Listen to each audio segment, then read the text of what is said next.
ये कहानी सत्य घटना पर आधारित है। हमारा उद्देश्य किसी जाति, वर्ग या संप्रदाय की भावनाओं को आहत करना नहीं है। हमारे सूचना सूत्र प्रतिष्ठित समाचार पत्र हैं। We want justice! We want justice! We want justice!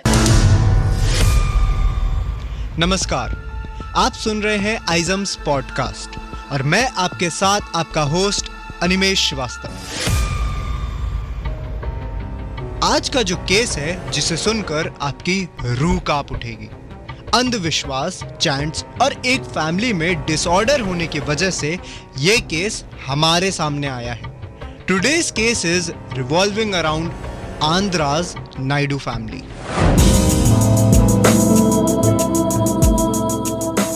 Andhra Pradesh Chittoor district Madanapalle में नायडू परिवार में 4 सदस्य रहते थे। मिस्टर पुरुषोत्तम नायडू और उनकी वाइफ मिसेस पद्मजा नायडू। उनकी 2 बेटियां थीं। 27 वर्ष की बड़ी बेटी जिसका नाम अलेख्या था और 22 वर्ष की छोटी बेटी जिसका नाम साई दिव्या था। नायडू फैमिली में हर एक मेंबर बहुत पढ़ा लिखा था। Mr Purushottam ji government degree college Chittor में केमिस्ट्री पढ़ाते थे और Mrs Padmaja ji was an gold medalist जो कि उन्हें मास्टर इन साइंस में मिला था और वो करीब 20 साल से IIT एस्पिरेंट्स को कोचिंग देती थी at Mastermind IIT talent school. इतने साल पढ़ाने के बाद उन्हें वहां का प्रिंसिपल भी बना दिया गया था। दोनों husband and wife well educated थे और उनके प्रोफेशन से एक बात तो साफ थी कि उनका परिवार फाइनेंशियली काफी स्ट्रॉन्ग था। उनकी छोटी बेटी साई दिव्या ने अपनी बैचलर्स बैंगलोर में कंप्लीट करने के बाद उसने AR Rahman dance and music academy में आगे बढ़ने का सोचा और उनकी बड़ी बेटी अलेख्या ने भोपाल से डिप्लोमा मैनेजमेंट कंप्लीट करा और वो इसके बाद सिविल सर्विसेज के एग्जाम के लिए तैयारी कर रही थी। 2020 में कोरोना टाइम के अराउंड नायडू फैमिली मदनपल्ले में एक नए घर में शिफ्ट हो गए थे जो कि उनके पुराने घर से बहुत ज्यादा अच्छा था। नायडू फैमिली अपने हर कामयाबी के लिए भगवान को धन्यवाद देते थे और वो बहुत बड़े भक्त भगवान शिव जी के थे। हर दिन बिना किसी फेल के वो पूजा जरूर करते थे। चारों के 4 member which is a good thing. Having this believe in God is a good thing. जब भी उनकी लाइफ में कुछ भी नया होता था तो वो हमेशा हवन कराते और हमेशा पूजा करते। दे वर वेरी डिवोटेड और यही संस्कार और यही वैल्यूज उन्होंने अपनी दोनों बेटियों को भी दिए थे। 2020 कोरोना टाइम के अराउंड दोनों पेरेंट्स ने अपनी दोनों बच्चियों को अपने नए घर वापस बुला लिया था और सैडली यहां से चीजें खराब होना शुरू हो गई थी। 23 जनवरी 2021 नायडू फैमिली ने अपने काम से कुछ दिन के लिए छुट्टी ले ली थी। उन्हीं के कोलीग्स ने बताया कि उन्हें बहुत बड़ी पूजा करानी थी अपने दोष मिटाने के लिए, जिसकी प्रिपरेशन में बहुत ही ज्यादा टाइम लगने वाला था।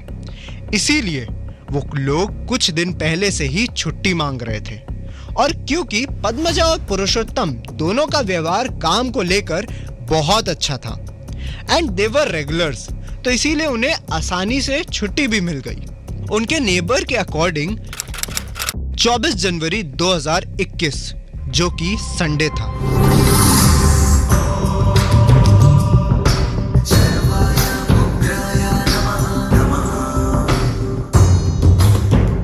उस दिन उन्हें नायडू के घर से कुछ मंत्र पढ़ने की आवाजें आ रही थी। सुबह का समय था and it was not anything out of ordinary. शाम 7 बजे पुरुषोत्तम ने अपने एक दोस्त को कॉल लगाया। उनके ये दोस्त पद्मजा के कोचिंग सेंटर में ही काम करते थे। जब उनके दोस्त ने कॉल उठाया तो वो नॉर्मल दिन की ही बातें कर रहे थे और फिर पुरुषोत्तम के दोस्त को ये फील हुआ कि पुरुषोत्तम कुछ डरे डरे से हुए हैं। सो ही आस्क्ड, क्या कुछ प्रॉब्लम है पुरुषोत्तम जी? सब ठीक तो है ना?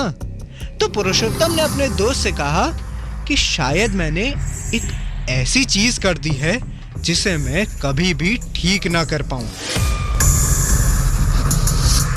और फिर उन्होंने अपने टीचर दोस्त को हर एक चीज डिटेल में बताना शुरू किया, जिसे सुनकर उनके फ्रेंड के रोंगटे खड़े हो गए। और पुरुषोत्तम ने अपने दोस्त को कॉल पर एक ऐसी चीज कही जिसे आप लोग भी सुनकर हैरान हो जाएंगे। उसने कहा कि उसने अपनी दोनों बेटियों को मार दिया है और कल, जो कि 25 जनवरी को, उनकी दोनों बेटियां वापस आ जाएंगी, मतलब जिंदा हो जाएंगी।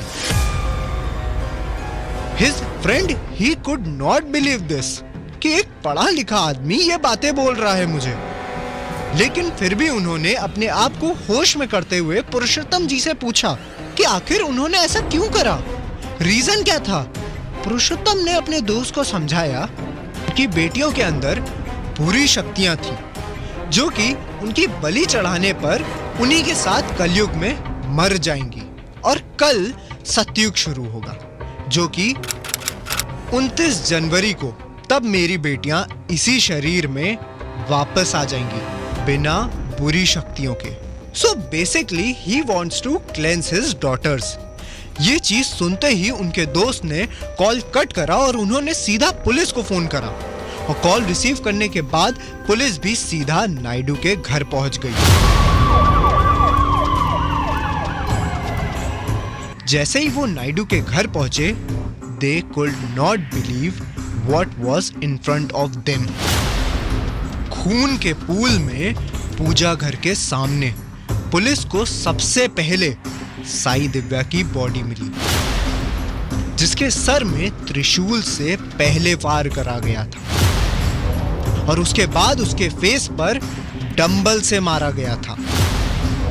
और पूजा घर के अंदर जाने के बाद उन्हें अलेख्या की बॉडी मिली, जिसके सर पर भी दोबारा डंबल से मारा गया था। उन दोनों की बॉडी को लाल साड़ी से रैप करा गया था और मारने के बाद उनके सर से कुछ बाल काटे गए थे, जो कि फिर भगवान शिव को ऑफर करे गए थे, ताकि अगले दिन वो सतयुग में अपने शरीर में वापस आ सके। पूजा रूम से बाहर निकल के जब पुलिस वाले घर के अंदर गए तो उन्होंने देखा कि पद्मजा और पुरुषोत्तम बड़े आराम से बैठे हैं और उन्हें देखकर ऐसा लग ही नहीं रहा था कि उनकी बेटियां दूसरे कमरे में मरी पड़ी हैं। पुलिस इंस्पेक्टर ने उनसे पूछा कि ये सब किसने करा, तो पद्मजा ने कहा कि ये सब कुछ हमने करा है और ये सब कुछ हमने अपनी मर्जी से करा है और हमारी बेटियों ने भी ये सब कुछ अपनी मर्जी से करा है। Apparently, they all believe कि उनके अंदर बुरी शक्तियां थी, जो कि कलयुग की वजह से आई थी। इसीलिए पूरी फैमिली ने अपनी बलि चढ़ाने का सोचा था कलयुग के आखिरी दिन में, which was again 24th January 2021. According to parent, सबसे पहले छोटी बेटी साई दिव्या ने अपनी बड़ी बहन को कहा कि दीदी अगर आप मेरी बलि चढ़ा दो, बट जब उसकी बड़ी बहन नहीं मान रही थी इस बात के लिए, तो उसने कहा दीदी अगर आप ये चीज नहीं करोगे तो मैं खुद की जान ले लूंगी, which was a sin in this ritual apparently. जिसके बाद अलेख्या ने साई दिव्या को पाप से बचाने के लिए उसके सर पर त्रिशूल से वार करा।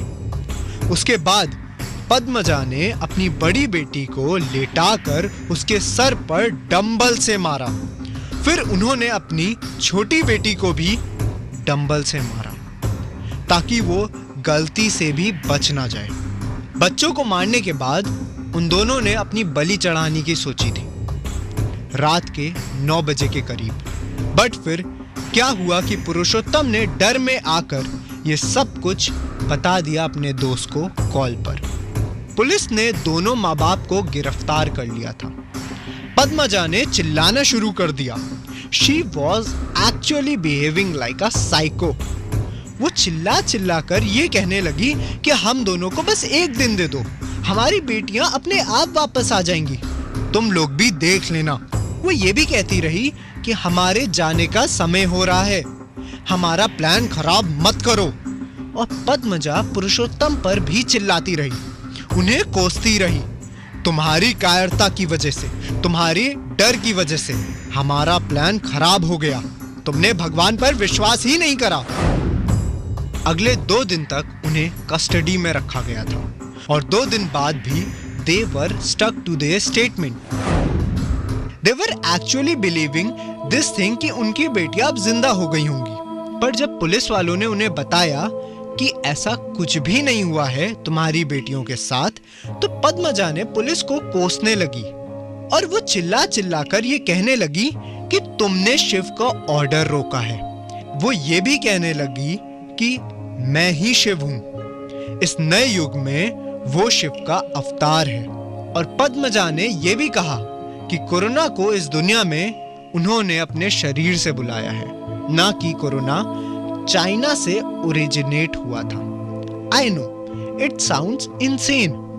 पुलिस को यह चीज क्लियर थी कि ये दोनों ही मेंटली स्टेबल नहीं है, तो इसीलिए उन पे कार्रवाई करने से पहले उन दोनों को, पद्मजा और पुरुषोत्तम को, पहले एक साइकियाट्रिस्ट को दिखाया, जिन्होंने कहा कि इनकी पूरी फैमिली शेयर्ड साइकोटिक डिसऑर्डर से सफर करती है।